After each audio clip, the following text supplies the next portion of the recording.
to committee members.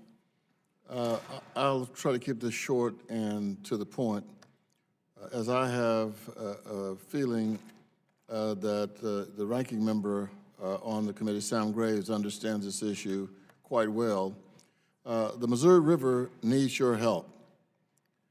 The Missouri River is the longest river system in North America, and as we have seen over the last decade, the lower end of that system is continually holding the short end of the stick.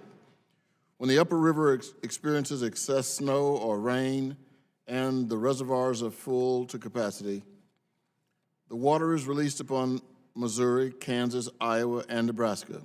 When torrential rains occur in Iowa or northern Missouri, we have no reservoirs to keep the water from overflowing and flooding farms, roads, and towns. Most of the levees along the river in my state of Missouri are non-federal, either built locally or now maintained by local levee districts. The system is set up so that the portion of the river least able to deal with flood events bears the heaviest burden. This cannot continue. Last spring, Missouri had two major flood events, breaching 34 levees and overtopping 65 others. Missourians requested $93 million in aid after the flooding, and the levee repairs are estimated to be over $1 billion. Over 1.4 million acres of Missouri land were reported as prevented plant.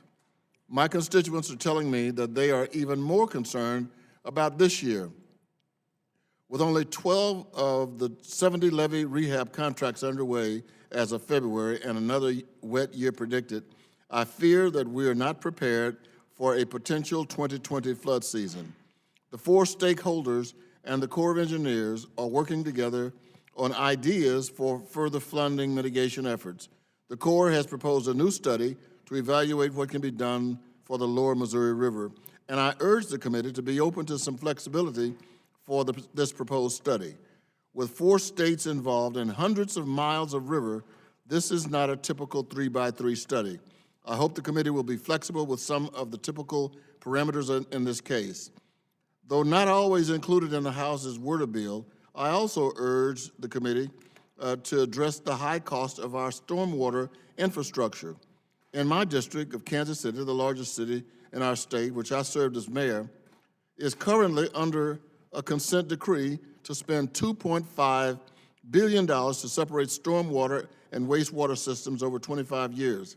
Because of this, the city utility has been forced to raise water rates to over $100 per household, which is unaffordable for most city residents. This is a critical issue for my constituents and for many communities around the country, and something that Congress can help to address. Thank you for your opportunity for me to speak here to you today. Thank you, Mr. Cleaver. Now I would like to recognize the next witness, the